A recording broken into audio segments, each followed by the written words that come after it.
चलिए शुरुआत करते हैं आज का टॉपिक का। आज का जो टॉपिक रहने वाली है वो समसामयिक की घटनाक्रम पर आधारित रहने वाली है। तो उत्तराखंड की विभिन्न प्रतियोगिता परीक्षाओं की जितने भी बच्चे तैयारी कर रहे हैं उन सभी बच्चों के लिए ये लाभदायक रहेगा, खासतौर से प्रवक्ता संवर्ग की भर्ती की जो परीक्षा कर रहे हैं उन बच्चों के लिए। आइए शुरुआत करते हैं आज की श्रृंखला का। आज की श्रृंखला का पहला प्रश्न आप देख पा रहे होंगे, ये कहता है कि SIDBI और टाटा कैपिटल्स लिमिटेड ने MSMES को वित्तीय सहायता देने के लिए किस प्रकार का समझौता किया गया है। तो यहाँ पर आप व्यापार समझौता देख पा रहे होंगे और साथ ही निवेश समझौता देख पा रहे होंगे, समझौता विज्ञापन MOU देख पा रहे होंगे या ऋण प्रबंधन। तो इसका सही उत्तर क्या हो सकता है? इसका जो सही उत्तर है वो आपका ऑप्शन सी ये देख पा रहे होंगे, समझौता विज्ञापन जिसे हम MOU कहा जाता है। तो ये SIDB और साथ ही TCL ने क्या करा था, या अगर मैं TCL ने क्या करा था जिसे हम कार्य करें टाटा कैपिटल लिमिटेड की अगर हम बात करें MSMES को यहाँ पर क्या हुए थे, वित्तीय सहायता देने के लिए यहाँ पर एक MOU पर हस्ताक्षर किए गए थे। इससे क्या होगा, जो कार्यशैली है पूंजीवाद पर अगर कहें तो कहीं ना कहीं व्यवसाय ऋण जैसी सुविधाओं को ये उपलब्ध कराएगी। तो याद देखिएगा। अब यहाँ पर आप देख पा रहे होंगे कि भारत में 2022 में कैंसर मृत्यु दर कितनी दर्ज की गई है। अगर आप कहीं ना कहीं देखोगे तो भारत के लिए ये बहुत ज़्यादा बुरी खबर है, और जिस तरीके से कैंसर अपने पैर पसार रहा है तो बहुत लोग इससे प्रभावित हो रहे हैं। तो यहाँ पर 55.32% कह रहा है कि 64.47% कह रहा है कि यहाँ पर 72.18% कह रहा है, ये 60.79 64.47% है। सर बी ठीक है, 64.47%। 64.47% कह रहा है। मैंने अभी कहा था कि जैसे कि आप सभी को ये सर्वे है कि 2022 में अगर हम कैंसर से होने वाली अगर मृत्यु दर की बात करें तो यहाँ पर आप देख पा रहे हो 64.47% ये थी। और जो शीर्ष में अगर हम कहें विश्व के शीर्ष 10 देशों को कहीं ना कहीं प्रभावित करने में ये जो भारत है वो अपने आप में शीर्ष में सबसे अधिक संख्या में ये मृत्यु दर यहाँ रिकॉर्ड की जा रही। हमने कहा कि सेबी के जो नए अध्यक्ष के रूप में किस व्यक्ति को चुना गया है, इनमें से बता सकते हैं? उर्षित पटेल है, तुहिन कांत पांडे है, या माधवी पुरी बच्चू है, या फिर शक्तिकांत दास है। तो किसे चुना गया है? जिस सर तुहिन कांता पांडे। तुहिन कांता पांडे को ये चुना गया है। अगर हम बात करें इनको जो रिप्लेस किया है, इससे पहले मधाबी पुरी ये क्या थी, इससे पूर्व आपकी सेबी के नए अध्यक्ष के रूप में थी, और इनका जो कार्यकाल रहने वाला है पांडे का, तो ये 3 वर्ष के लिए इनको नियुक्त किया गया है। अब यहाँ पर देख पा रहे हो चौथे नंबर का प्रश्न कहता है कि सरकार द्वारा लॉन्च किए गए आधार सुशासन पोर्टल का मुख्य उद्देश्य क्या है। यहाँ पर कहता है आधार कार्ड जारी करना होता है, या आधार प्रमाणीकरण को सरल और पारदर्शी बनाना होता है, कर संग्रह में सुधार करना होता है, या डिजिटल बैंकिंग को बढ़ावा देना होता है। तो बता सकते हैं कि इसका सही उत्तर क्या हो सकता है? चलिए बताइए। Option B. ऑप्शन नहीं, बी। इसका जो राइट आंसर है ऑप्शन बी। इसके क्या आधार सर आधार। प्रमाणीकरण को सरल और पारदर्शी बनाना होता है। ये इसलिए किया गया क्योंकि आधार सुशासन पोर्टल को अगर हम देखें जो नागरिकों को सरकारी और निजी सेवाओं के लिए क्या सुगम बनाने के लिए कहीं ना कहीं उस दिशा में एक प्रयास किया गया है, और ये प्रमाणीकरण को और आसान बनाने के लिए और पारदर्शी बनाने के लिए इसको लाया गया। अब वहीं पर हम देख पा रहे होंगे यहाँ पर 5वें नंबर का प्रश्न आप देख पा रहे होंगे, जहान ए खुसरो महोत्सव की शुरुआत किस वर्ष से की गई थी? 2001 में की गई थी, 1995 में की गई थी, 2010 में की गई थी, या 2015 में? किस वर्ष से की गई थी बता सकते हैं? सर 2001। हाँ, 2001 में की गई थी। आपको मैं बता दूं ये सूफी संगीत महोत्सव होता है। जहान ए खुसरो की ये शुरुआत जो अगर मैं कहूँ 2001 में ये की गई थी, और ये जो फिल्म निर्माता हैं मुजफ्फर अली द्वारा इसको आयोजित किया गया था। और कभी क्वेश्चन पूछा जाएगा इसका जो आयोजन कौन कराता है, ये रूमी फाउंडेशन होती है। रूमी फाउंडेशन के द्वारा जहान ए खुसरो की ये क्या की जाती है, इस कॉन्सर्ट को आयोजित किया जाता है। तो याद देखिए। अब यहाँ पर आप देख पा रहे होंगे छठा प्रश्न है, राज कमल झा को रिस्कन ब्रांड फिक्शन बुक अवार्ड किस कृति के लिए यहाँ पर दिया गया है? ये देख पा रहे होगे द वाइट टाइगर को दिया गया है, the patient in bed number 12 दिया गया है, सेपियंस ये दिया गया है, इंटीरियर कैसल दिया गया है। इंटीरियर कैसल दिया गया है। तो इनमें से कौन सा हो सकता है बता सकते हैं आप?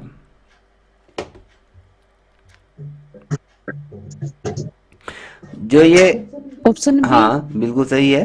तो जो ये कमल झा को जो रिस्कन ब्रांड जो फिक्शन अवार्ड दिया गया है, द पेशेंट इन बेड 12 ये दिया गया है। ये जो उपन्यास है, रिस्कन ब्रांड को सम्मान दिया गया है, जो समकालीन भारत के जो युवा हैं, कहीं ना कहीं युवाओं का ये जीवन को दर्शाते ही जीवन को कहीं ना कहीं पदकथा लिखने में ये कहीं ना कहीं सफल रही है। तो ये बहुत बेहतरीन कृति है। देखिए उपन्यास।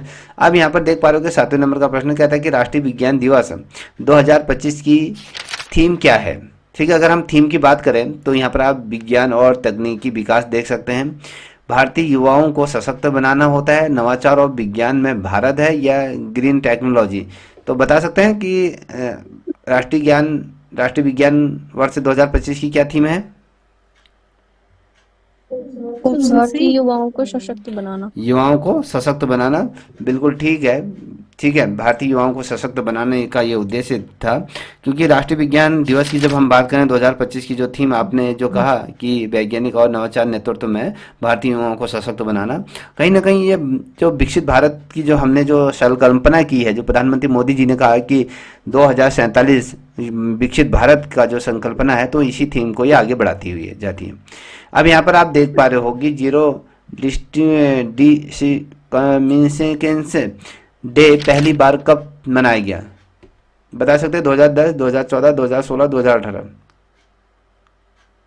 Discrimination day 2014। 2014। 2014 कह रही हैं, तो बिल्कुल सही है। 2014 को ये बनाया गया था। अगर हम कहें जो ये जीरो डिस्क्रिमिनेशन डे अगर हम कहें पहली बार अगर जो ये मनाया गया था 1 मार्च 2014 को, ये आधिकारिक तौर पे से मनाया गया था। इसका बेसिकली जो उद्देश्य होता है समानता और समावेशन को कहीं ना कहीं बढ़ावा देना होता है। उस चीज़ को समान रूप में उसको डिस्ट्रीब्यूट करना, या उस समाज में जिस प्रकार समानता का भाव को कहीं ना कहीं स्थापित करने का ये जरिया था। अब यहाँ पर आप देख पा रहे होगे, ये कहता है कि 90 नंबर का प्रश्न है 2025 तक भारत की अनुमानित जो जीडीपी कितनी हो सकती है, बता सकते हैं कितनी होगी।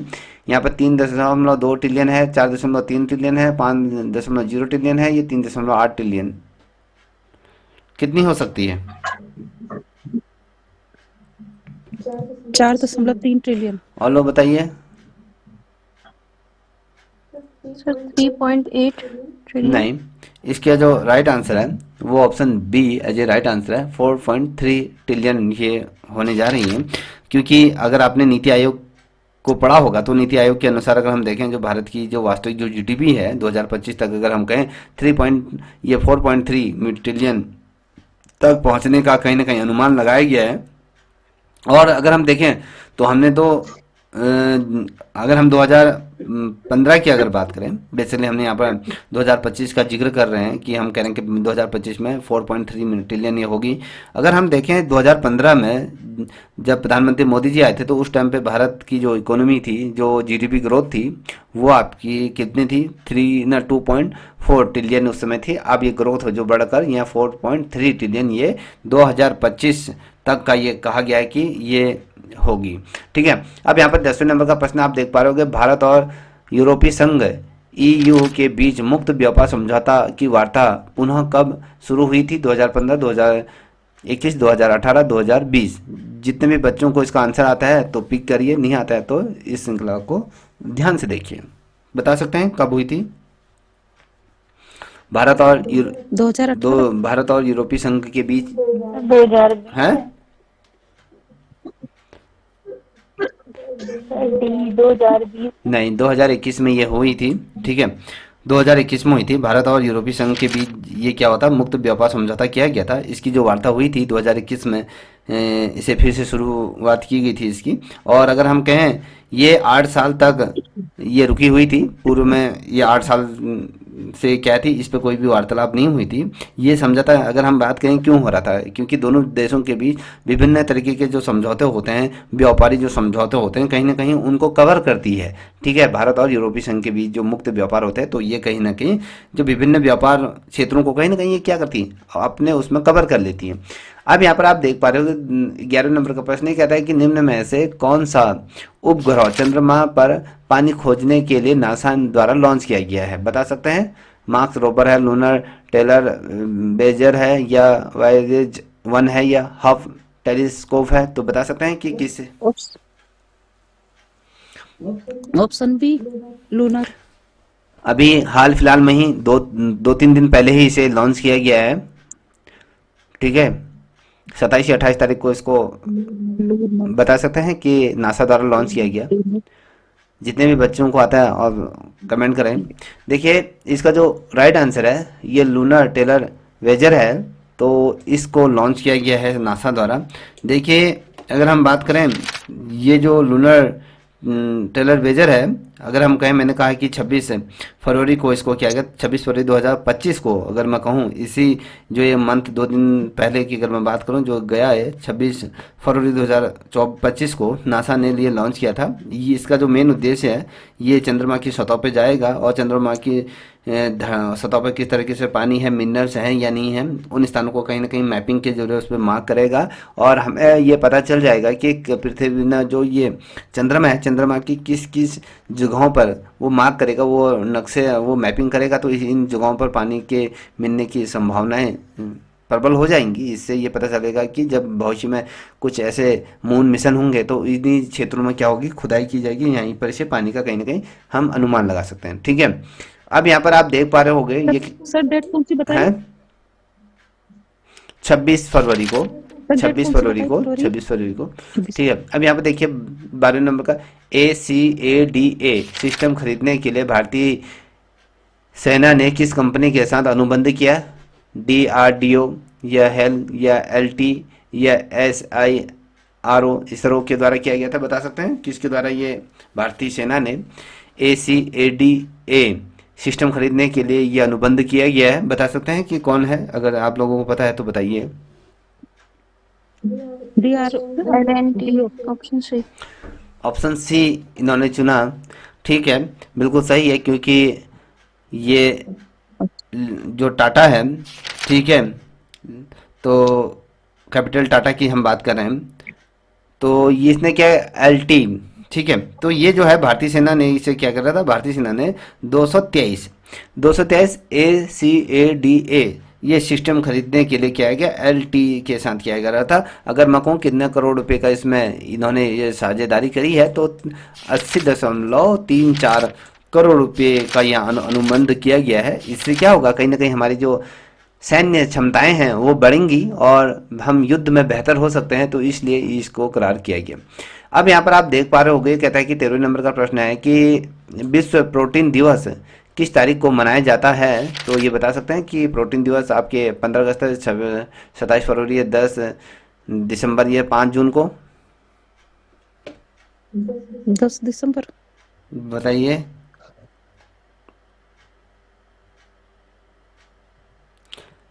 Option C. ऑप्शन सी कह रहे 10 दिसंबर को? नहीं, क्योंकि मैंने आपको पहले ही कहा कि ये जो समसमाय की घटनाक्रम है फरवरी मंथ की है, तो ये लेके चलिए कि ये 27 फरवरी को क्या मनाया जाता है, आपका विश्व प्रोटीन दिवस के रूप में मनाया जाता है, ठीक है, क्योंकि इसका बेसिकली जो उद्देश्य होता है प्रोटीन के महत्व के प्रति लोगों को जागरूक करना कि प्रोटीन हमारे लिए कितना ज़्यादा महत्वपूर्ण है, उससे क्या चीज़ें हो सकती हैं, ठीक है, तो ये है। अब यहाँ पर आप देख पा रहे होंगे 14 नंबर का भारत काउंसिलिंग कॉन्फ्रेंस 2025 का उद्घाटन किस केंद्रीय मंत्री ने किया था? आप में हमारी जो वित्त मंत्री है निर्मला सीतारमण ने किया था, पीयूष गोयल ने, अमित शाह ने, या राजनाथ सिंह ने? किसने किया था?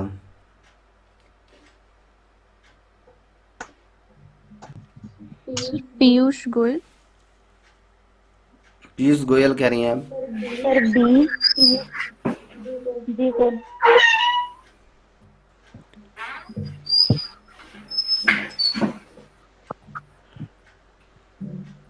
पीयूष गोयल है पक्का?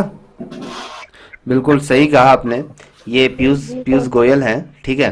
पीयूष गोयल ने ही ये कॉन्फ्रेंस में पीयूष गोयल ने, अगर मैं बेसिकली कहूँ, जैसे मेक इन इंडिया हो गया, आपका आत्मनिर्भर भारत की यहाँ पर रणनीति की और उस पर प्रकाश डाला था, ठीक है, ठीक है, इस पे बेसिकली फोकस रखा गया था कि हमने कहा था कि भैया हमने कहा आत्मनिर्भर भारत के लिए बात करी, मेक इन इंडिया की जो बात करी, तो इससे संबंधित ये चीज़ें थी। अब यहाँ पर आप देख पा रहे हो 15 नंबर का प्रश्न आप देख पा रहे होगे। यहाँ पर क्या कह रहे हैं, केंद्र सरकार ने दोषी सांसदों पर आजीवन प्रतिबंध की याचिका का विरोध क्यों किया? बता सकते हैं। केंद्र सरकार ने जो दोषी सांसद होते हैं, बहुत से ऐसे सांसद होते हैं जिन पे रेप के मामले होते हैं और हत्याओं के भी मुकदमे इन पे रहते हैं। अगर आप हमारी भारत की अगर बेसिकली अगर हम कहें जो अभी हमारी कैबिनेट है, केंद्र की कैबिनेट है, तो अगर उसमें से अगर कहूँ जो 445 के आसपास जो सांसद चुन के आते हैं, तो उसमें से तो 300 प्लस लोगों पर आपराधिक मुकदमे दर्ज हैं। किसी ने बलात्कार के तौर पे हैं, कोई आपके हत्या के मामले में उन पर बहुत ज़्यादा गंभीर आरोप इस समय हमारी जो कैबिनेट बनी है उसमें बहुत ढेर सारे ऐसे लोग हैं। ठीक है, तो बेसिकली ये जो की गई थी यह न्यायिक क्षेत्राधिकार से बाहर है या यह असंवैधानिक है, ये संसद के अधिकार क्षेत्र में आता है या उपरोक्त सभी? क्या हो सकता है, बता सकते हैं? उपरोक्त सभी हो सकते तो बिल्कुल ठीक है, उपरोक्त सभी है। ठीक है, क्योंकि मुंबई में अगर मैं बेसिकली अगर देखें जिस प्रकार से चीज़ें चल रही हैं आज के परिदृश्य में, तो उस भारत सरकार का जो तर्क था कि जो सदन का जो सांसद होता है, सांसद का जो अधिकार क्षेत्र होता है और उसको किसी भी प्रकार से दंड को न्याय संगत नहीं होना चाहिए। तो अगर वो कोई भी क्रिमिनल करे तो कुछ भी करे तो उसके लिए कोई वो चीज़ें नहीं है, तो ये गलत है। ठीक है, अब यहाँ पर आप देख पा रहे होगे यहाँ पर NASM और SR मिसाइल का हाल ही में ये सफल परीक्षण किया गया है। आपको बताना होगा, ये मैंने पहले भी इस क्वेश्चन को कल के वीडियो में बोला था। कल की वीडियो में मैंने आप लोगों को इसके बारे में बताया था। इसरो ने था DRDO और भारतीय नौसेना के बीच में हल थे या वायुसेना के, बताइए। DRDO और भारतीय नौसेना। ठीक है, बिल्कुल सही है, DRDO और भारतीय नौसेना के बीच ये हुआ था। हमने ये कहा था कि उड़ीसा के जो चांदपुरी गढ़ी में इसका सफल परीक्षण किया गया था। ठीक है, ये जो सफल परीक्षण किया गया था वो 25 फरवरी 2025 को ही किया गया था, यह देखिएगा। ठीक है, अब यहाँ पर आप देख पा रहे होंगे ग्रीन ट्रांजेक्शन अलायंस इंडिया किस देश के साथ शुरू किया गया है? अमेरिका, जापान, डेनमार्क या Germany? Green transition alliance India किस देश के साथ शुरू किया गया? अमेरिका, जापान, डेनमार्क या जर्मनी? जिस बच्चे को आता है वो बताइएगा। देखिए जो ये किया गया है डेनमार्क। हाँ, ये डेनमार्क के साथ किया गया है। डेनमार्क ने, अगर हम देखें, भारत में सशक्त जो ऊर्जा है कहीं ना कहीं उसके विकास को कहीं ना कहीं बढ़ावा देने के लिए ये ग्रीन ट्रांजिशन आइलैंड्स को ये लॉन्च किया गया है। अगर ये देखिए डेनमार्क और भारत के बीच जो सौर ऊर्जा है उसके विकास, सौर ऊर्जा के क्षेत्र में कहीं ना कहीं बहुत बेहतरीन ये कार्य किया जाएगा। जिस तरीके से हम सूर्य की किरणों का बेहतर ऊर्जा के रूप में उनका खपत कर सकते हैं, तो इससे संबंधित ये चीज़ें करी हैं। क्योंकि ग्लोबल वार्मिंग को मद्देनजर रखते हुए भी ये चीज़ें कदम उठाए जा रहे हैं। अब यहाँ पर देख पा रहे 18 नंबर के पशु कल्याण बोर्ड ऑफ इंडिया द्वारा प्रदान किए जाने वाले प्रमुख पुरस्कार कौन से हैं, बता सकते हैं? जीव दया पुरस्कार है, प्राणी मित्र पुरस्कार है, भारत रत्न पुरस्कार है या AB दोनों है? बता सकते हैं कि क्या है? पशु कल्याण बोर्ड ऑफ इंडिया, A और B दोनों। आप कह रहे हैं कि A और B दोनों है, बिल्कुल सही है। क्योंकि ये पुरस्कार बेसिकली अगर हम कहें पशु संरक्षण में योगदान देने वाले को सम्मानित किया जाता है। जो भी पशुओं की देख रेख करते हैं, पशुओं को बेहतर जीवन देने के प्रयत्न करते हैं, तो उन लोगों को ये प्रदान किया जाता है। ठीक है, अब यहाँ पर आप देख पा रहे होंगे ये 19वें नंबर का प्रश्न है। फिटनेस और मैन्युफैक्चरिंग स्टार्टअप को बढ़ावा देने के लिए उद्योग संवर्धन विकास ने किस कंपनी के साथ यहाँ पर एक समझौता किया है? तो यहाँ पर देख पा रहे हो गूगल है, पेटीएम है, माइक्रोसॉफ्ट है, अमेजन है।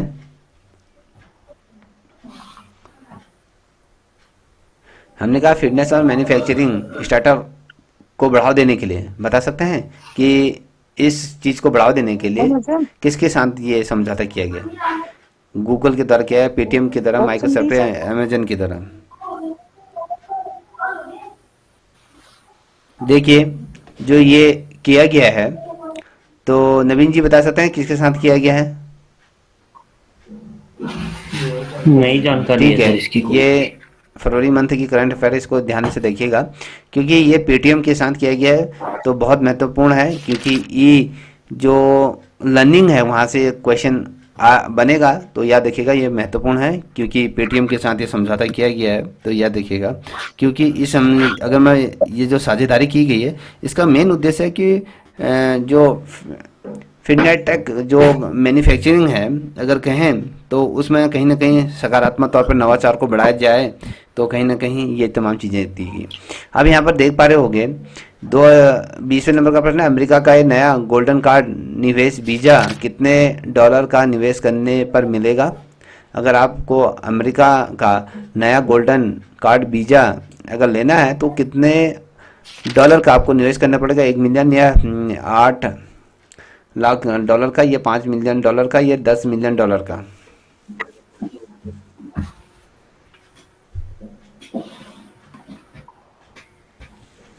Option D sir, 10 million dollar का। नहीं, इसका जो सही उत्तर है वो आपका 5 मिलियन डॉलर है, क्योंकि अमेरिका में जो भी कंपनियां हैं वो क्या करती हैं अपने कर्मचारियों के लिए क्या करती हैं 5 मिलियन डॉलर का वो भुगतान कर क्या करती हैं ये वीज़ा खरीदती हैं। तो याद देखिएगा 5 मिलियन डॉलर का ये है, ठीक है। 5 मिलियन डॉलर का जो नया गोल्डन कार्ड निवेश वीज़ा है तो ये है, कंपनियां क्या करती हैं ये अपने कर्मचारियों के लिए क्या करती हैं 5 मिलियन डॉलर का ये भुगतान करती हैं, तो याद देखिएगा। अब यहाँ पर आप देख पा रहे होंगे आपने शिवरात्रि मनाई थी, किस तिथि को शिवरात्रि मनाई थी। महाशिवरात्रि 2025 को कब मनाई जा रही है, बता सकते हैं कौन सी तिथि को ये आई थी। 26 फरवरी को। बिल्कुल ठीक है, 26 फरवरी को आपने महाशिवरात्रि मनाई थी, ठीक है। इस चीज़ को याद रखिएगा, क्योंकि ये जो महाशिवरात्रि है हम वैसे भी हम जानते हैं कि भैया ये हिंदू धर्म का क्या है पर्व है, और ये जो बेसिकली मनाई जाती है जो फाल्गुन माह के जो कृष्ण पक्ष की जो चतुर्थी होती है उस समय इसको मनाया जाता है। और इस वर्ष जो हमने कहा कि जो शिवरात्रि जो मनाई जा रही है पूरे देश भर में, हमने कहा 26 फरवरी 2025 को ये देश भर में मनाई जा रही है। आपने यहाँ पर जैसे आपने बताया, अब यहाँ पर आप देख पा रहे हो पीएम किसान योजना के तहत इस बार कितने करोड़ रुपए का ट्रांसफर किए गए हैं। 10 करोड़, 10,000 करोड़ का, या 15,000 करोड़ का, 22,000 करोड़ का, या 30,000 करोड़ का, कितने रुपये यहाँ पर इस बार ट्रांसफर हुआ है पीएम किसान योजना के तहत। 10 कह रही हैं, और बताइए नवीन जी कोई आइडिया कितने करोड़ का इसमें ट्रांसफर किया गया। नहीं, ये सर पढ़ाई नहीं है। कोई नहीं, इसको ध्यान से देखिएगा, एक बार पढ़ लोगे तो फिर आपके समझ में आ जाएगा। तो इस बार जो ये किया गया है वो आपके 22,000 करोड़ रुपए का इस बार किया गया है पीएम किसान योजना के तहत। ये इतने रुपए ट्रांसफर किए हैं, ये बहुत मोस्ट इम्पोर्टेंट क्वेश्चन है, इसको अपने मस्तिष्क में बैठा लीजिए। क्योंकि मैंने जब आपसे कह रहा हूँ कि जो पीएम किसान योजना के तहत अगर मैं कहूँ तो 9.8 करोड़ जो किसान हैं, किसानों की अगर मैं संख्या की बात करूं तो यहाँ पर जो किसानों की जो संख्या उभर के समक्ष आती है वो 9.8 करोड़ ये किसानों के खाते में ये 22,000 करोड़ क्या होगी ये रुपये की ट्रांसफ़र किया गया है। जिससे कि अगर मैं कहूँ जो प्रत्येक किसान को ये किसान निधि जो पीएम किसान योजना के तहत जो धनराशि मिलती है वो कितने रुपए की मिलती है, कोई बताएगा। अगर आपके आसपास अगर आपके गाँव घरों में अगर लोगों को मिलता होगा तो जो किसान है 6,000 सालाना। 6,000 सालाना कह रहे हैं। तो मैं अगर कहूँ ठीक है तो प्रत्येक किसान को अगर मैं कहूँ 2,000 रुपये ये मिलते हैं, तो 2,000 के हिसाब से तो ये मिलते हैं। आप जैसे कह रहे हैं 6,000 रुपये, तो 6,000 के आसपास मिलता होगा, तो वैसे 2,000 रुपये ये मिलते हैं, ठीक है। अब अगर हम देखें सिमलीपाल, यहाँ पर देख ले सिमलीपाल टाइगर रिजर्व में किस कारण से आदिवासियों ने विरोध किया है, तो बता सकते हैं। सिमलीपाल टाइगर रिजर्व है तो यहाँ पर कुछ आदिवासियों ने यहाँ पर विरोध करा है। क्यों ये विरोध इन्होंने किया था, क्योंकि नई जो बाघिन थे उनके आगमन के कारण, या जंगल की कटाई के कारण, या सरकारी योजनाओं के कारण, या जल संकट के कारण यहाँ पर जो किया गया था। अगर आपको पता है तो ठीक है, नहीं है तो इसको मैं बता देता हूँ। जो ये आदिवासियों ने जो विरोध किया था, उन्होंने कहा था कि भैया जो नई बाघिनों के आगमन के कारण ये किया गया था, याद रखिएगा, क्योंकि ये महाराष्ट्र से इस समय जो बाघिन लाई गई थी जीतन के लिए अगर मैं कहूँ तो यहाँ पर पारंपरिक पूजा स्थलों को संरक्षण के अंतर्गत इसको शामिल किया गया था, जिससे कि आदिवासी लोगों की कहीं ना कहीं जो धार्मिक परंपरा थी वो कहीं ना कहीं प्रभावित होती है। क्योंकि अगर यहाँ पर बाघिन लाई जा रही तो जो इनका पारंपरिक जो धार्मिक अनुष्ठान होते हैं या धार्मिक परंपराएं वो कहीं ना कहीं इससे प्रभावित हो जाएंगी, तो इस वजह से आदिवासियों ने इसका विरोध किया था। अब यहाँ पर आप देख पा रहे हैं 24 नंबर। कहाँ पर है? हाँ जी बोलिए। है कहाँ ये सिमलीपाल? ये महाराष्ट्र में है। महाराष्ट्र में। ठीक है, महाराष्ट्र में। अब यहाँ पे देख पा रही हो, तो ये जो 24 नंबर का प्रश्न है, RTI जो अधिनियम किस वर्ष लागू किया गया था? 2005। पक्का है 2005 में लाया था? तो बिल्कुल ठीक है, 2005 में लाया गया था। जैसे आप सभी को पता है, हम इसको जो कहते हैं राइट टू इंफॉर्मेशन की, जब हम कहते हैं सूचना का अधिकार अधिनियम 2005 को लागू किया गया था। इससे क्या था, जो सरकारी पारदर्शिता की मांग को ये कर सकते थे, लोग अपनी चीज़ों को यहाँ मांग सकते हैं। और लेकिन इसके लिए अगर हम बेसिकली कहें, समय के साथ साथ ये कमज़ोर होता हुआ जा रहा है। जिस तरीके से अगर आप सूचना का अधिकार मांगोगे, तो पहले जिस तरीके से सूचनाएं प्राप्त होती थी, जो मिल जाती थी, अब आपको गोल मटोल करके घुमा दिया जाता है। अब धीरे धीरे जिस तरीके से right to education, right to information की जब हम बात करते हैं, ये धीरे धीरे क्या हो रहा है, अपना कमज़ोर होता जा रहा है। इसको कमज़ोर कर दिया गया है सरकारों द्वारा। अब यहाँ पर आप देख पा रहे होगे 25वें नंबर का प्रश्न है, ये कह रहा है कि भारतीय दवा उद्योग की वैश्विक साख किस कारण से प्रभावित हो रही है? बता सकते हैं, गुणवत्ता नियंत्रण की कमी, दवाओं की अधिक कीमत है, या नकली दवाएं और अवैध व्यापार हो रहा है, या नई तकनीकों की कमी? किस कारण से ये भारतीय दवाओं का अगर वैश्विक खाक है? नकली दवाइयाँ और अवैध व्यापार। हाँ, तो याद रखना कि अगर हम कहें विश्व में बेसिकली अगर हम देखें, जो सर्वाधिक रूप में जो दवाइयों का मैन्युफैक्चरिंग करता है वो इंडिया करता है। तो यहाँ पर अगर हम देखें, यहाँ पर अब क्या हो रहा है, नकली दवाइयाँ और अवैध व्यापार हो रहा है। नकली दवाइयाँ और अवैध व्यापार का मतलब होता है, एक तो नकली दवाइयाँ बनाई जा रही हैं कंपनी अपने आप को प्रॉफिट में लाने के लिए, और साथ ही अवैध व्यापार इसलिए हो रहा है क्योंकि अब नशे की गोलियाँ सबसे ज़्यादा तौर पे बन रही हैं और लोग इसके आगोश में घुलते जा रहे हैं। अगर हम कहें दक्षिण यूरोपीय देशों में भी ये धड़कले से बिक रही हैं, अवैध रूप में इधर से उधर इन दवाइयों का व्यापार किया जा रहा है। तो भारतीय दवा उद्योग की अगर जब हम बात करते हैं, तो यहाँ पर नकली दवाएं और अवैध निर्यात को यहाँ पर लोग लगा सकते हैं, और जिसे वैश्विक बाजार में इसकी साख कहीं ना कहीं खराब हो रही है। अगर इसमें जल्दी जल्दी रोक नहीं लगाई, तो ये सोचिए कि दवाओं के क्षेत्र में भारत कहीं ना कहीं अपनी साख खोता हुआ जा रहा है।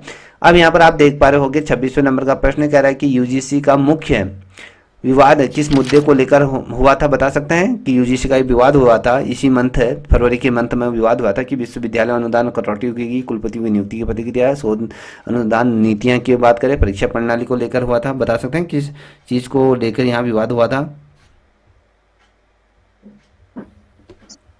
शोध अनुदान नीति नहीं, देखिए यूजीसी में जो हुआ था वो कह रहे हैं कि भैया कह रहे हैं कि कुलपतियों की नियुक्ति प्रतिक्रिया में कहीं ना कहीं ये विवाद हुआ था, क्योंकि केरल और अगर मैं तमिलनाडु सरकार यूजीसी के उस निर्देश का विरोध कर रहे थे, जो उसका जो दिशा निर्देश दिए थे उसका विरोध कर रही थी, कि जिसमें कुलपति की नियुक्ति राज्यपाल को अधिक शक्तियां देने की बात की गई है, कि भैया कुलपति से अधिक शक्तियां क्या है, कुलपतियों की जो नियुक्ति का जो अधिकार दिया गया है वो तो अधिक से अधिक अधिकार जो दे दिए गए हैं वो किसको दे दिए गए?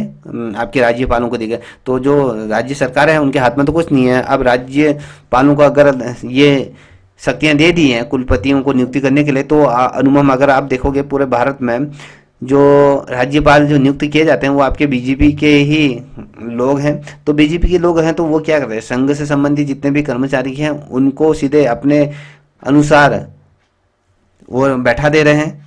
ठीक है, तो इसका यहाँ पर क्या कहते हैं कि राज्य सरकार के हाथ में ज़्यादा शक्तियाँ न देते हुए राज्यपाल के हाथों में ये दे दिया, तो ये विवाद थोड़ा सा उड़ गया था। अब यहाँ पर आप देख पा रहे हो 87 नंबर का प्रश्न है कि भारत का 2029 तक का जो रक्षा निर्यात लक्ष्य रखा गया है, कितने करोड़ रुपए का रखा गया है कि 2029 तक निर्यात जो होना चाहिए भारत का रक्षा क्षेत्र के अंदर का कितना होना चाहिए? 25,000 करोड़, 50,000 करोड़, 75,000 या 1 करोड़, 1 लाख करोड़? 75 करोड़ है नहीं, ये 75 करोड़ नहीं, आप ये 50,000 करोड़ रुपए का यहाँ पर ये लिखा गया है, क्योंकि आप सभी को ये सर्वविदित है कि रक्षा मंत्री वर्तमान समय में जो राजनाथ सिंह है, उन्होंने घोषणा करी थी कि भैया भारत का जो लक्ष्य है तो 2029 तक का जो अगर हम कहें रक्षा निर्यात को यहाँ पर 50,000 करोड़ तक पहुँचाने का लक्ष्य रखा गया। इससे क्या होगा, हमने जो वो सपने सजो के रखे हैं, जैसे हम कहते हैं कि आत्मनिर्भरता इसमें बढ़ेगी, अब बढ़ेगी नहीं बढ़ेगी वो समय बताएगा। तो बेसिकली कहा गया है कि आत्मनिर्भरता बढ़ेगी। अब यहाँ पर आप देख पा रहे हो गया 28वें नंबर का प्रश्न है, ये रूस और यूक्रेन युद्ध पर संकट प्रस्ताव में भारत का रुख क्या था। बता सकते हैं कि जिस समय ये प्रस्ताव लाया गया था संयुक्त राष्ट्र में, जब ये प्रस्ताव आया था यूक्रेन और रूस को लेकर, तो भारत का क्या प्रस्ताव था, प्रस्ताव के पक्ष में था या प्रस्ताव के खिलाफ था, मतदान से इसने दूरी बना के रखी थी या रूस का समर्थन किया था। बहुत ही बेहतरीन क्वेश्चन है, अंतर्राष्ट्रीय घटनाक्रम का है। बता सकते हैं क्या हुआ था। ऑप्शन डी रूस का समर्थन किया था। अच्छा, तो बेसिकली सर ऑप्शन सी। हाँ बिल्कुल सही कहा कि ऑप्शन जो सी है, इसने क्या करी थी, संयुक्त संघ की बैठक में तो वो उपस्थित था जब प्रस्ताव आता, तो उसमें जब मतदान की बात आई थी तो ये मतदान से इसने दूरी बना ली थी, क्योंकि आप सभी को ये पता है कि इससे क्या होता, कहीं ना कहीं गलत प्रभाव हमें देखने को मिलता। तो भारत और चीन ने क्या करा था, भारत और चीन ने क्या करा, बेसिकली याद रखिएगा, भारत और चीन ने रूस और यूक्रेन युद्ध पर जो संयुक्त राष्ट्र संघ में जो प्रस्ताव आया था, इन दो देशों ने इसमें मतदान से दूरी बना ली। और इससे क्या हुआ था, उनकी जो तटरक्षक जो नीतियां हैं, जो भारत हो गया, चीन हो गया या रूस हो गया या आपके यूक्रेन, जो ये तटरक्षक के मतलब जो समुद्री सीमाएं हैं, तो कहीं ना कहीं ये जो नीति है उसमें किसी भी प्रकार से कोई दखलंदाजी न हो, वो स्पष्ट रहे, तो इसलिए इसने दूरी बना ली। ठीक है, अब यहाँ पर आप देख पा रहे होंगे 29वें नंबर का प्रश्न है कि बिहार में मखाने का उत्पादन कितना प्रतिशत होता है। 50%, 60%, 75%, 85%। मखाने जो आप खाते हैं, मखाने आपने देखा होगा, व्रत के दिन खाते होंगे आप लोग, तो इसका जो उत्पादन है बिहार में कितना प्रतिशत है। तो बेसिकली अगर हम बताएं आपको है 50%, ये आपके 85% मखाने का क्या होता है यहाँ पर उत्पादन होता है। क्योंकि बिहार, अगर हम बिहार स्टेट को देखें तो वैश्विक स्तर पर अगर बेसिकली हम देखें तो 85% ये क्या करता है, मखाने का उत्पादन ये करता है। और सरकार इसे क्या करती है, वैश्विक पहचान दिलाने के लिए कई बार ये योजनाओं पे काम कर चुकी है कि बिहार स्टेट को कहीं ना कहीं अंतर्राष्ट्रीय स्तर पर कहीं ना कहीं एक आइकॉन के रूप में विस्थापित कर दिया जाए मखाने के रूप में, तो ये नहीं हो पा रहा। ठीक है, बहुत सी योजनाएं लाई गई। अब यहाँ पर आप देख पा रहे हो भारत यूके व्यापार वार्ता किस उद्देश्य से पुनः शुरू हुई है, बता सकते हैं। रक्षा समझौते, शिक्षा सहयोग या आर्थिक व्यापार समझौता या जलवायु नीति परिवर्तन नीति से। अगर आपने समसामयिक घटनाक्रम पढ़ रहे होगे तो वो निश्चित रूप में क्वेश्चन जितने भी बच्चे देख रहे हैं उनको ये आता होगा। आपको बता दूं, जो ये भारत और यूके की जो वार्ता हुई थी, जो पुनः इसको स्टार्ट किया गया था, तो ये आर्थिक व्यापार समझौता ये किया गया था। ऑप्शन सी इसका राइट आंसर है। तो आर्थिक व्यापार समझौता हुआ था। तो आपको ये बता दूं, जो भारत और यूके की जब हम बात करें तो यहाँ पर एक नए व्यापार समझौते की यहाँ पर फिर से दोनों देशों ने क्या करती है शुरुआत करी थी। इससे क्या होगा, दोनों देशों के कहीं ना कहीं जो व्यवसाय हैं और जो उपभोक्ताओं के लिए कहीं ना कहीं एक नए अवसरों को खोजने का एक जरिया बनाया हुआ है। तो इस चीज़ का स्मरण करें। ठीक है, अब यहाँ पर आया है 31वें नंबर का, नीति आयोग ने एम्स से दिल्ली के कायाकल्प के लिए गठित समिति का नेतृत्व कौन कर रहा है, आपको बता सकते हैं। नीति आयोग ने क्या करा है, दिल्ली एम्स का क्या है, कायाकल्प का मतलब उसको पूरी तरीके से सुधारीकरण, इसका सही तरीके से इक्विपमेंट होना चाहिए, यहाँ हर चीज़ की फैसिलिटीज होनी चाहिए, इसकी कायाकल्प हो जाए। तो बता सकते हैं अमिताभ कांत हैं या बी के पॉल हैं या आर नागराजन है या अजय कुमार हैं। तो इसका जो सही उत्तर है, मुझे नहीं लगता आपको आता होगा, क्योंकि इसका जो राइट आंसर है ये आपका बी है, ये बी के पॉल है। बी के पॉल, ठीक है, ये बी के पॉल है, क्योंकि नीति आयोग ने एम्स को, मैंने कहा है जिस प्रकार से इसको सुधारने के लिए जो समिति का गठन किया है, इसका जो नेतृत्व कर रहे हैं डॉक्टर बी के पॉल कर रहे हैं। और इस समिति का मेन उद्देश्य है कि जो एम्स को कहीं ना कहीं विश्व स्तरीय रूप में अगर कहें, ग्लोबल तौर पर कहीं ना कहीं चिकित्सा संस्थान बनाने का ये कहीं ना कहीं कार्य किया जा रहा है। क्योंकि जो दिल्ली का जो एम्स है, कहने का मतलब है कि विश्व में कहीं ना कहीं अपनी ये शाख ये स्थापित करें।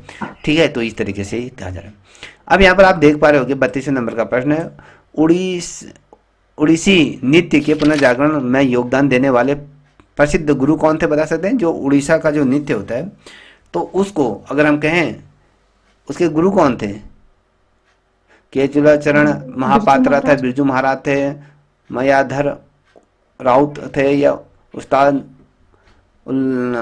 अल्लाह थे? तो आपको मैं बता दूं, ये जो थे ऑप्शन सी मयारधर राउत करके ये हैं, ये उड़ीसा का जो नृत्य है उसके पुनर्जागरण, उसको पुनः स्थापित करने का जो योगदान देते हैं, ये प्रसिद्ध गुरु हैं। ठीक है, तो उड़ीसा नृत्य को संचालित किया गया इनके द्वारा। और मुद्रा विनियोग का अगर हम बेसिकली अगर बात करें तो पहली बार इन्होंने मंच में प्रस्तुत किया। क्वेश्चन पूछा जाएगा, गुरु मयाराधर राव ने कौन सी मुद्रा को पहली बार मंच में प्रस्तुत किया था? तो मुद्रा विनियोग कहा जाता है उसको। तो उन्होंने मंच पर इसे प्रस्तुत किया। और जो ये नृत्य है, इस नृत्य का बहुत महत्वपूर्ण कहीं ना कहीं पुनर्जागरण में इनका योगदान रहा था। तो याद रखिएगा। अब यहाँ पर 33वें नंबर का प्रश्न देख पा रहे हैं, 2024 में वैश्विक आईपीओ बाजार में भारत की जो साझेदारी होगी कितने प्रतिशत होगी? 10% होगी, 15% होगी, 23% होगी, 30% होगी? तो बता सकते हैं कि कितने प्रतिशत आपकी वैश्विक आईपीओ की अगर बाजार में अगर हिस्सेदारी भारत की 23%। 23%। तो इसका अगर मैं बात करूं तो भारत के जो हिस्सेदारी जो रहेगी वो आपके सी ऑप्शन है। यहाँ पर 23% भारत की वैश्विक स्तर पर अपनी साझेदारी रहेगी।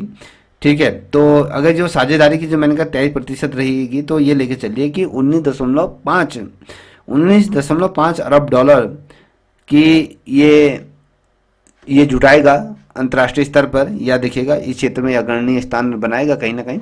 ठीक है, अब यहाँ पर इन्वेंटेड विथ गोल स्टेट हैकथन किस मंत्रालय द्वारा लॉन्च किया गया है? बता सकते हैं? स्वास्थ्य मंत्रालय, सांख्यिकी कार्यक्रम, या गृह मंत्रालय, या शिक्षा मंत्रालय द्वारा? जो ये लॉन्च किया गया है सबसे बड़ा ऑप्शन ये सांख्यिकी और कार्य हाँ, ये आपका सांख्यिकी और ये कार्यक्रम क्रियान्वयन मंत्रालय है। तो इसके द्वारा इसे किया गया। अब यहाँ पर देख पा रहे हो 35वें नंबर का प्रश्न है। ये कहता है कि 2024 में इंटरनेट शटडाउन की संख्या के अनुसार भारत का वैश्विक रैंक क्या रहा? पहला, दूसरा, तीसरा या चौथा? शटडाउन 2024 में शटडाउन किया गया था, नेट को बंद किया जाता है बीच बीच में। तो कितनी बार भारत ये कौन से नंबर पे था? तो बता सकते हैं? अगर हम भारत की अगर बात करें तो भारत आपके दूसरे नंबर पे था। इसको नोट डाउन करिए, बहुत महत्वपूर्ण प्रश्न है। अगर मैं बात करूं, जो एक रिपोर्ट सामने आई थी एक्सेस लेक्चर लेवल के हैं, सर, ये जैसे जो आप करंट अफेयर पढ़ा रहे हैं ना सर, ये लेक्चर लेवल में इस टाइप के क्वेश्चन आते हैं क्या सर? उठा के देखिए, बिल्कुल आते हैं। उसमें आपका स्पष्ट तौर पे दिया गया राष्ट्रीय और अंतर्राष्ट्रीय समसामयिक घटनाक्रम दिए रहते हैं। ठीक है, तो वो पूरे पूछा जाता है। बहुत टफ जैसा लग रहा है ना सर। तो आज के परिदृश्य के आधार पर आपको सरल बिल्कुल भी नहीं देगा। 2025, 2024, 2023 बड़ी मुश्किल से आएगा। 2024 और 25 की ही समसामयिक घटना पूछी जाएंगी। जी जी जी, ठीक है, अब यहाँ पर देखिए बेसिकली कुछ नहीं है कि जो पर मंथ है जो करंट अफेयर है उसके आधार पे बना रखे हैं। तो ये देखिए जो शटडाउन करने में भारत दूसरा स्थान पर है। एक्स नाउथ रिपोर्ट है, एक्सेस नाउथ रिपोर्ट के आधार पर अगर देखें तो 2024 में भारत में 84 इंटरनेट शटडाउन हुए। 84 बार, याद रखिएगा कि भारत में 84 बार यहाँ पर क्या होता है, इंटरनेट शटडाउन किया गया था। और वहीं अगर हम देखें म्यांमार के बाद दूसरे स्थान पर ये रहा, ये याद रखिएगा, म्यांमार पहले स्थान पर रहा और दूसरे स्थान पर ये भारत रहा। तो याद रखिएगा, तो भारत ने 84 बार आपका इंटरनेट शटडाउन किया था। अब यहाँ पर आप देख पा रहे हो कि भारत की पवन ऊर्जा क्षमता 2026-27 तक कितने गीगावाट तक पहुँचने की उम्मीद है? 50 गीगावाट, 55 गीगावाट, 60 गीगावाट, 63 गीगावाट। तो ये प्रश्न बहुत ही यूनिक प्रश्न है, तो आने की संभावनाएं हैं।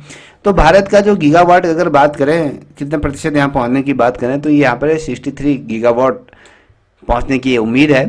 और ये बड़ा ही अच्छा प्रश्न है, क्योंकि कैंसिल रिपोर्ट के आधार पर बात करूं तो भारत की जो पवन ऊर्जा है 2026-27 में अगर हम बात करें, तो हम पवन ऊर्जा के माध्यम से 63 गीगावाट की जब हम बात करें तो ये लक्ष्य तक पहुंच सकती है।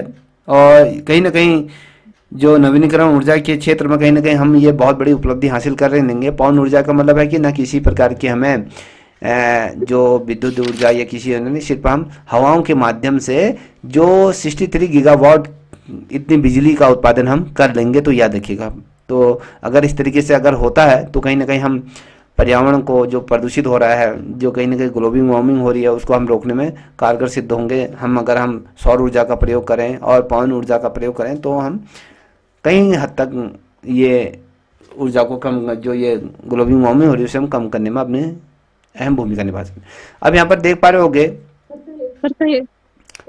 सर मैं बोल रही थी मैंने 23-24 का करंट अफेयर करना पड़ेगा। हाँ ना जी, सर फिर 2 साल हाँ का? जी। तो यहाँ पर आप देख पा रहे हैं 2024 और 25 में ISL लीग का खिताब किस टीम ने जीता। ठीक है, ये ISL लीग का जो खिताब है ये किस टीम ने जीता। मुंबई सिटी ने जीता, या गोवा ने जीता, या मोहन बागान सुपर जायंट ने जीता, या बेंगलोर ने जीता। तो किसने जीता? ऑप्शन सी लग रहा है सर। तो मोहन बागान सुपर जायंट ने ये जीता था, बिल्कुल सही है। ने उड़ीसा FC को यहाँ पर हराया था। तो ये लीग पर इन्होंने अपना नाम यहाँ पर लगातार दूसरी बार ये जीत गई है। मोहन बागान सुपर जायंट की बात करूँ, उड़ीसा की है, तो उड़ीसा ऐप को इसने हराया। और ये लीग 2024-25 वाली लीग इसने अपने नाम किया और ये लगातार दूसरी बार भी विजेता रहा, पिछली बार भी ये विजेता रहा। तो याद देखिएगा। अब यहाँ पर आप देख पा रहे हो कि 38वें नंबर का प्रश्न है, भारत UK मुक्त व्यापार समझौता FTA की वार्ताएं कितने महीने बाद फिर से शुरू हुई हैं? 5 महीने बाद, 6 महीने बाद, 8 महीने बाद, 10 महीने बाद। तो जिस बच्चे को इसका आंसर आता है वो कमेंट करिएगा। भारत और UK के बाद जो व्यापार समझौते की जो नई वार्ता जो शुरू हुई थी, मैंने कहा था, तो ये आपके 8 महीने पश्चात इसे पुनः इसे स्थापित किया गया है। क्योंकि ये जो वार्ता हुई थी कहीं ना कहीं इससे हमने कहा तो जो लंबे समय से जो लंबित मुद्दे थे उनको हल कर कहीं ना कहीं व्यापारिक समझौतों को मजबूत बनाएंगे दोनों देश। तो ये हुआ था। अब यहाँ पर आप देख पा रहे हो ये प्रश्न मुझे लगता है कि आपको आता होगा। झूमर नृत्य आयोजन में कितने नृत्यक सम्मिलित हुए? तो बता सकते हैं, बहुत ही शानदार प्रश्न है। तो यहाँ पर झूमर नृत्य आयोजन किया गया था, तो ये कितने इसमें नृत्यक सम्मिलित हुए थे? 5,000, 7,000, 8,600 या फिर 10,000?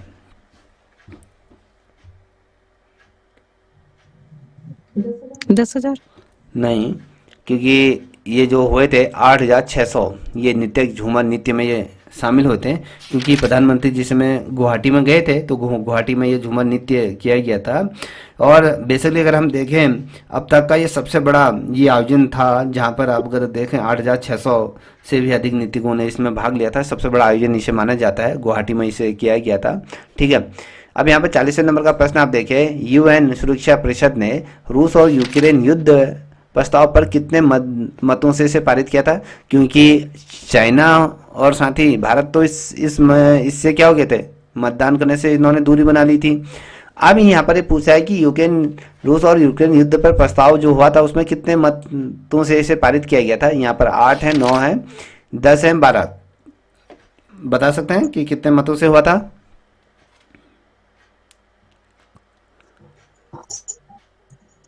तो ये जो हुआ था आपको बता दूं 10 मतों से ये पारित किया गया था। संयुक्त राष्ट्र सुरक्षा परिषद की जब हम बात करते हैं तो यूक्रेन युद्ध पर तटस्थ जो प्रस्ताव आया था वो 10 मतों से इसे पारित किया गया था। क्योंकि कुछ देशों की जब हम बात करते हैं तो उन्होंने मतदान से, जैसे भारत हो गया, चीन हो गया, कुछ और अन्य देश थे जिन्होंने, जैसे जिनके संबंध रूस से भी रहे, यूक्रेन से रहे, वो उन्होंने क्या करा, अपने आप को न्यूट्रल कर दिया और इस मतदान प्रतिक्रिया से अपने आप को पृथक कर दिया।